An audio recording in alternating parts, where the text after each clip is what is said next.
હું સમીરભાઈ પાચાણી ગત ટર્મમાં વોર્ડ નંબર 1માં કોંગ્રેસ પક્ષમાંથી હું નગરપાલિકાની ચૂંટણી મારા ધર્મપત્ની જીતેલા. વોર્ડ નંબર 1ના તમામ મતદારોએ ભાજપની પેનલ તોડી અને કોંગ્રેસમાંથી મને ચૂંટાવેલ. ત્યારબાદ 3 વર્ષ પહેલાં ભારતીય જનતા પાર્ટીના આગેવાનો દ્વારા મને કમિટમેન્ટ આપી અને ભારતીય જનતા પાર્ટીમાં સામેલ કરેલ હતો. પરંતુ ક્યાંક ને ક્યાંક મારી ટિકિટનું કમિટમેન્ટ હોવા છતાં પણ મને ટિકિટ આપવામાં આવેલ ન હતી.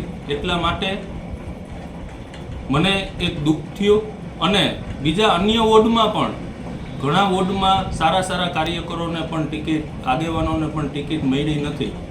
આ સાંભળી અને દુઃખ સાથે આજે આઘાતજનક રીતે મારા નિર્ણય કરવો પડે છે અને હું ભારતીય જનતા પાર્ટીમાંથી મારું રાજીનામું આપું છું.